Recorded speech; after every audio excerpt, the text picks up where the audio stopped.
fine car, but nothing compared to the young lady who owns it.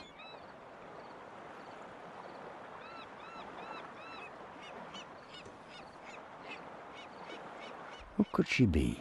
An actress? A millionaire's daughter? She's certainly attracting a lot of attention.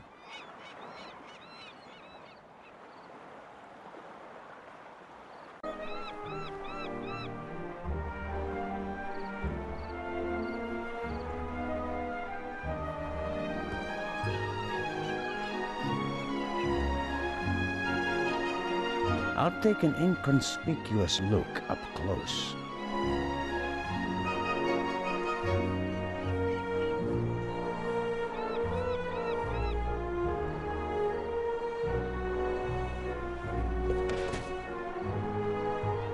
Oh, I'm sorry. I wasn't expecting anyone to be crawling around on the ground in front of my door. Don't worry about it, miss. No harm done. Oh, that's good to hear, Mr. Zellner. Anton Jakob Zellner.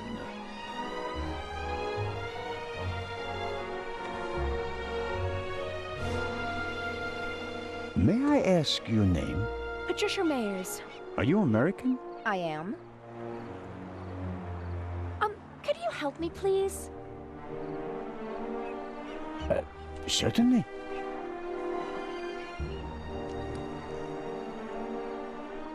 Are you on your way to Egypt? Yes. Are you on holiday? My father works for a railroad company there. And is rebuilding the country after the war. Wonderful. Yes. Wonderful.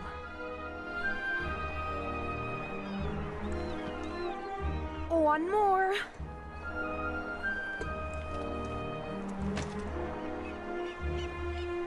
You're lucky to have a father who takes you to so many interesting places. Oh, yes. Lucky me.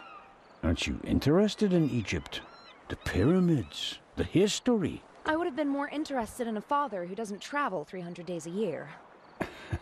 I'm sure your father regrets that he can't always be with you. No doubt. And I'm sure he always wanted the best for me. But that doesn't stop him from thinking only about himself far too often.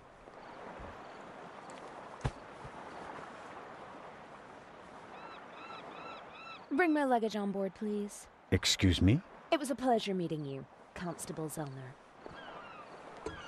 Impertinent.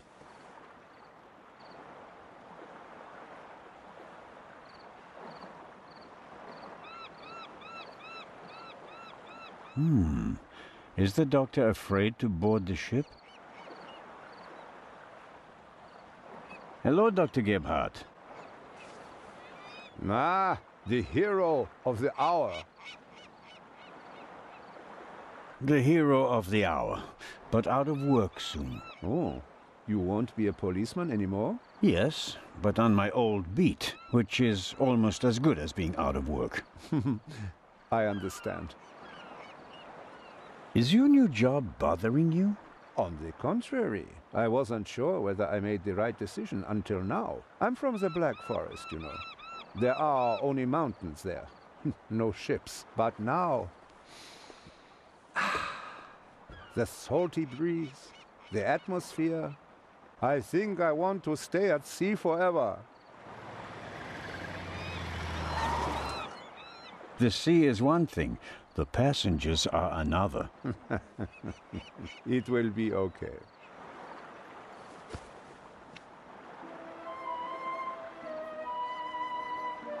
What do you know about the Baroness? Nothing really. Did you talk to her in the tunnel? No. Her butler was looking after her. And I was busy with Miss Miller.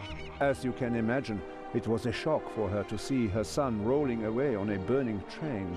That's understandable. So, we were all glad when we heard about your brave deed. Have you already met the captain? Mario Di Conti. Heard of him? Should I have? He is something of a star in Italy. A war hero. In the First World War, when he was a young man, he sank more enemy ships than anyone else. In the Second World War, well, he had some personal problems. You mean like the ones you buy in bottles and pillboxes? Yeah, you could say that. Anyway, sending him into combat was out of the question. They gave him a supply ship instead. And he became a hero again. His ship, part of a convoy from Palermo to North Africa, was the only one that made it, with an extra 100 seamen who he rescued from the other ships. Impressive. To say his health is rather shaky these days would be an understatement. I think most of my time on board will be spent dealing with his numerous ailments. Well, there's nothing left for me to do but to wish you a good trip. Oh, you are not coming with us? Unfortunately, no. I'm to go back to Zurich. What a pity. Take care, Dr. Gebhardt. Keep an eye on the other passengers.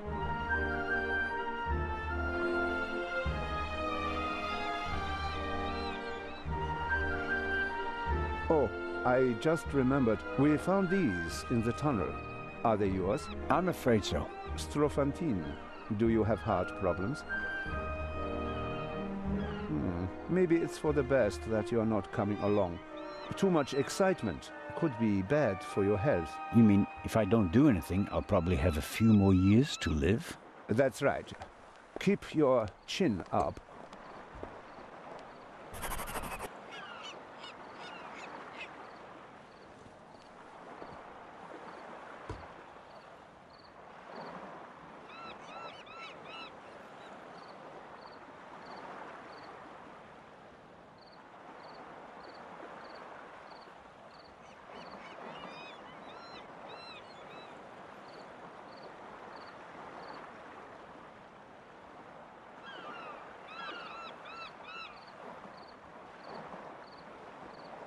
James?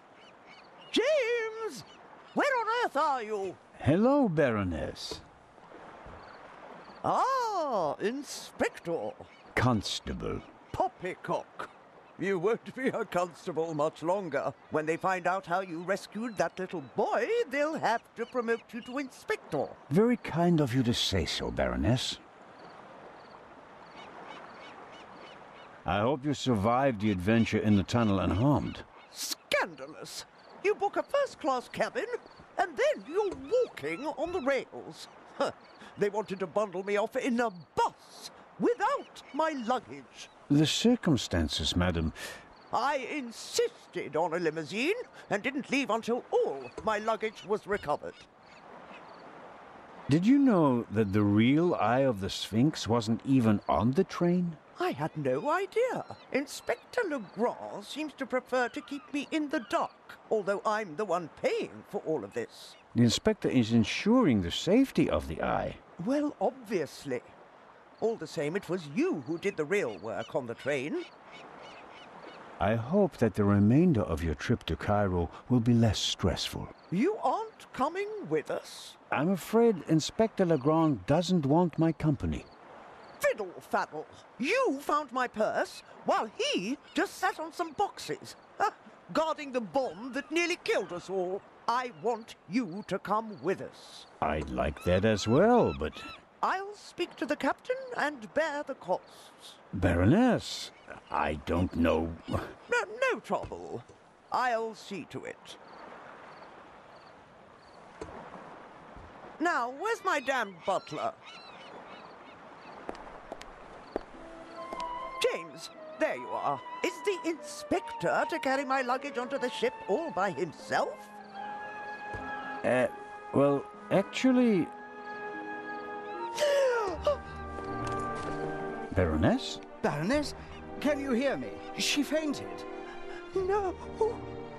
No. Baroness? Again, harder. Hello? Can you hear me? Help me up. Perhaps we should... Now. I'll get Dr. Gebhardt. No, Doctor. Just a little moment of weakness. Your arm, James. Take me to the ship. But of course, madam. That was no moment of weakness. She saw something that shocked her. Or someone. Very interesting. especially since she doesn't want to admit it. Who or what did she see?